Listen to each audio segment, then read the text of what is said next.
Terima kasih Pak Kabitumas Polda Jatim. Bismillahirrahmanirrahim. Assalamualaikum warahmatullahi wabarakatuh. Selamat sore, salam sejahtera untuk kita sekalian. Shalom, Om Swastiastu, Namo Buddhaya, salam kebajikan. Yang saya hormati Bapak Kapolda Jawa Timur, Inspektur Jenderal Polisi Dr. Andes Imam Sugianto MSI, beserta seluruh jajaran. Yang saya hormati Pak Dirjen Bea Cukai yang diwakili oleh Direktur Interdiksi Narkotika Ditjen Bea Cukai, Bapak Syarif Hidayat MSI beserta seluruh jajaran Bea Cukai. Yang saya hormati Pak Dirjen Pemasyarakatan yang diwakili oleh Direktur Pengamanan dan Intelijen Bea Lapas, Bapak Teguh Yuswardi. Kemudian Kanwil Bea Cukai Jatim 1, Jatim 2, Kepala KPU Bea Cukai tipe C Soekarno-Hatta, Pak Gatot Sugeng Wibowo serta jajaran.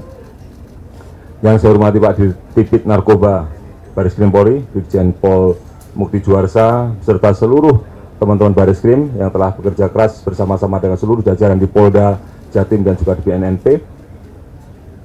Kepala BNNP Jatim, Brigjen Pol Dr. Andes Muhammad Aris Purnomo. Kemudian para tokoh agama, tokoh masyarakat, Ketua Pengurus Cabang Nahdlatul Ulama Kota Malang, Koordinator Daerah BEM Malang Raya, sudah Pak Gilang Dalu, rekan-rekan media sekalian yang saya hormati. Dalam kesempatan sore hari ini, izinkan kami untuk menyampaikan beberapa hal terkait dengan pengungkapan kasus penemuan pabrik narkoba. Pengungkapan secara clandestine pabrik narkoba atau laboratorium narkoba yang ditemukan di wilayah Kecamatan Gojen Malang ini. Bagaimana kita pahami bahwa kita menghadapi masa depan Indonesia ini sangat cerah dan pemerintah memiliki visi untuk mewujudkan Indonesia emas di tahun 2045. Tentunya kita harus menjaga pencapaian Indonesia emas 2045 ini. Salah satunya adalah menjaga lingkungan kita untuk tetap menjadi sebuah environment yang layak, yang baik, yang sehat untuk tumbuh berkembangnya anak-anak dan termasuk para generasi muda. Bapak Presiden sendiri sudah menyampaikan bahwa pembangunan sumber daya manusia merupakan kunci dalam mewujudkan Indonesia emas. Oleh karena itu, kita harus melindungi seluruh generasi muda yang ada dimanapun juga berada di Indonesia ini untuk terbebas dari penyalahgunaan narkoba. Salah satu tantangan terbesar yang kita tahu bahwa banyak pihak yang menyatakan bahwa Indonesia adalah darurat narkoba. Dan ini juga salah satu buktinya kita berada di tempat ini mengungkap salah satu clandestine laboratorium yang berada di tengah-tengah pemukiman penduduk. Ini adalah suatu hal yang cukup memprihatinkan buat kita semua. Jangan sampai nanti hasil produk yang mereka hasilkan ini sempat beredar di beberapa tempat yang akhirnya nanti akan mempengaruhi generasi muda kita di masa yang akan datang. Rekan-rekan sekalian, peredaran gelap narkoba ini sudah semakin berkembang, termasuk juga pendirian pabrik-pabrik. Beberapa waktu yang lalu kita mengungkap di Bali, pabrik juga, dan sekarang kita ungkap di Malang. Mereka selalu melakukan satu perubahan-perubahan, melakukan inovasi-inovasi, memanfaatkan bioteknologi, menggunakan alat-alat yang semakin modern dan juga melakukan persiapan-persiapan yang semakin baik. Terkait dengan pemberantasan narkoba, Bapak Presiden juga berpesan bahwa pemberantasan narkoba harus lebih gencar, berani, dan komprehensif, serta dilakukan secara terpadu dengan melakukan penegakan hukum yang tegas sehingga dapat memberikan efek jera, khususnya kepada para pemakai dan terutama kepada para pengedarnya.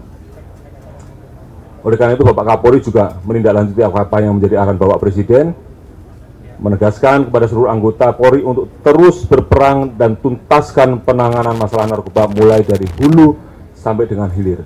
Maksudnya kita juga mulai dari suplainya kita berantas, kita potong suplainya, tapi dari sisi demand juga harus terus diperbaiki, harus terus dikurangi. Oleh karena itu, Polri juga melaksanakan kegiatan-kegiatan bukan hanya sekedar melaksanakan penegakan hukum, tetapi juga melaksanakan edukasi, sosialisasi untuk melakukan pencegahan peredaran gelap narkoba ini. Ini tentu yang berperan bukan hanya Bareskrim, tapi juga teman-teman di Baharkam dan bekerja sama dengan seluruh stakeholder termasuk teman-teman dari BNNP dan juga dari BNN Pusat. Pada tanggal 22 Juli kemarin, kita mengungkap laboratorium clandestine yang ada di tempat ini. Ini adalah hasil pengembangan dari penemuan tempat transit Sinte yang kita temukan pada tanggal 29 Juni kemarin di daerah Kalibata. Kita temukan 23 kg Sinte di situ, dan kemudian kita kembangkan, melakukan profiling, mengarah bahwa barang tersebut berasal dari pabrik yang ada di Jawa Timur. Setelah kita kerucutkan lagi, ternyata laboratoriumnya ada di wilayah Malang. Dan akhirnya kita bisa mengungkap pabrik ini, yaitu yang menghasilkan 3 produk di sini. Yang pertama adalah jenis sembako sintetis dengan kandungan narkotik MDMB 4TN Pinaka atau yang dikenal luas dengan nama Sinte atau juga dengan nama tembakau gorila. Kemudian di sini juga ditemukan pembuatan ekstasi dan juga pil Xanax. Xanax ini adalah termasuk psikotropika golongan 1. Pengungkapan ini adalah hasil kerjasama atau kolaborasi antara Polri, Bareskrim Polri, dengan teman-teman dari Ditjen Pemasyarakatan, Ditjen Bea Cukai, beserta seluruh jajaran, khususnya dari Polda Jawa Timur. Terima kasih Pak Kapolda atas dukungannya, dan juga pada Pak Kapolresta Malang. Terima kasih Pak Kapolres dan Pak Kapolresta Malang yang sangat membantu dalam penyelidikan dan juga pengungkapannya.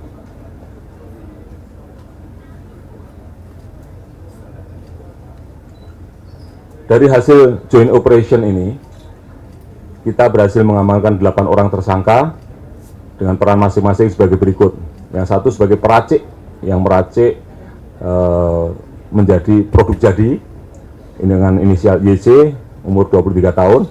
Kemudian yang membantu peracik, mereka membantu menyiapkan peralatan dan perlengkapan yang ada, inisial FP, 21 tahun, inisial DA, 24 tahun, AR 21 tahun, dan SS 28 tahun.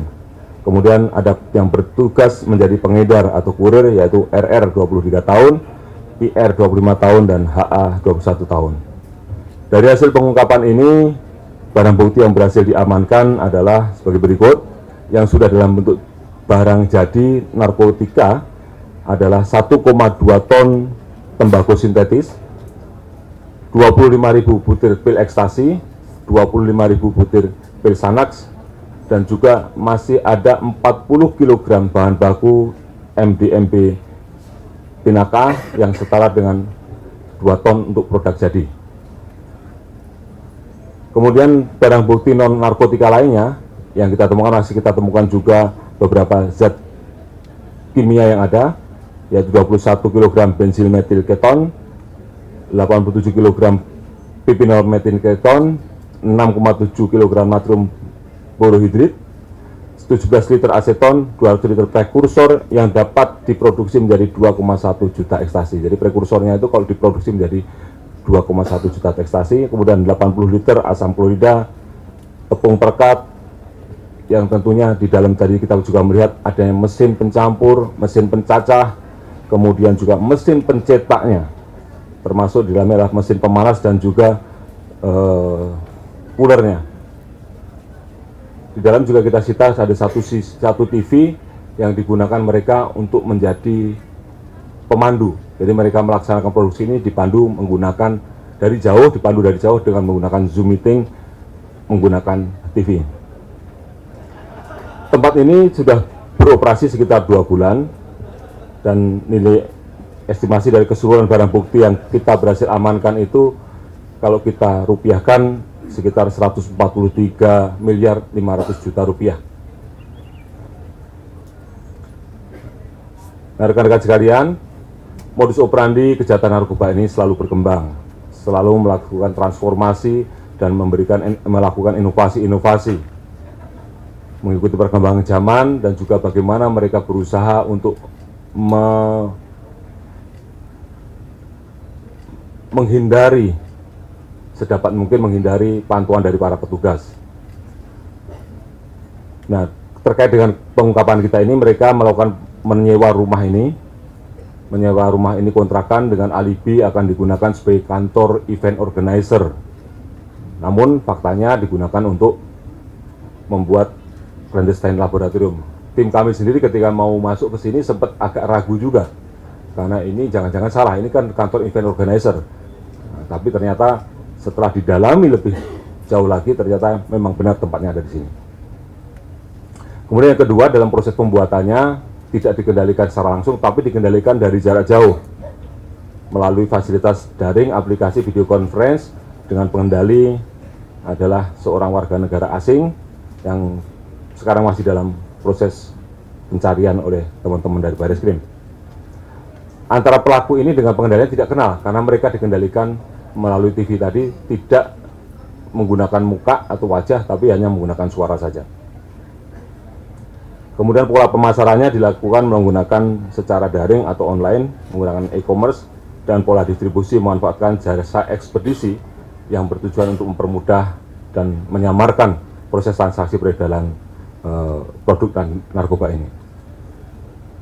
Salah satu yang menjadi perhatian kita adalah pabrik ini didirikan di tengah pemukiman penduduk, dan yang kedua didirikan di satu kota yang menurut saya adalah kota di mana banyak generasi muda berdatangan dari seluruh Indonesia, karena Malang adalah salah satu tempat pendidikan, banyak universitas-universitas di sini. Kita khawatirkan kalau ini tidak segera kita lakukan penindakan, akan dilakukan peredaran di kalangan para generasi muda, karena rata-rata dari hasil penelitian kita bahwa pengguna tembakau ini rata-rata adalah anak-anak muda. Nah, terhadap para pelaku diduga melanggar pasal 113 ayat 2, subsidiar pasal 114 ayat 2, subsidiar pasal 112 ayat 2, junto pasal 132 ayat 2 Undang-Undang Republik Indonesia Nomor 35 Tahun 2009 tentang narkotika, dengan ancaman hukuman minimal 5 tahun penjara dan maksimal hukuman mati, serta denda minimal 1 miliar rupiah dan maksimal 10 miliar rupiah. Dari seluruh barang bukti yang sudah kita sita ini, kalau kita setarakan, kita bisa menyelamatkan sejumlah 5.350.000 jiwa. Dalam kesempatan ini juga kami ucapkan terima kasih kepada seluruh pihak, kepada Pak Kapolda, dari Bea Cukai, dari Lapas, dan juga dari seluruh pihak yang sudah membantu bekerja sama dan berkolaborasi dalam pengungkapan kasus clandestine laboratorium ini. Ini menunjukkan bahwa tidak ada satu hal yang tidak mungkin kita lakukan kalau kita bekerja bersama-sama, kita berkolaborasi. Tidak ada ego sektoral di sini. Kita bersama-sama, kita ajak teman-teman dari BNNP, kita ajak teman-teman dari Bea Cukai. Yang penting adalah bagaimana kita bisa memberantas narkoba. Yang penting masyarakat kita bisa terbebas dari narkoba. Ini adalah komitmen Kepolisian Negara Republik Indonesia untuk terus melaksanakan pemberantasan narkoba guna menyelamatkan generasi muda dalam rangka menuju Indonesia Emas tahun 2045. Demikian yang ingin saya sampaikan. Nanti secara teknis akan dijelaskan oleh Pak Direktur Tipit Narkoba Bareskrim Polri. Terima kasih. Assalamualaikum warahmatullahi wabarakatuh.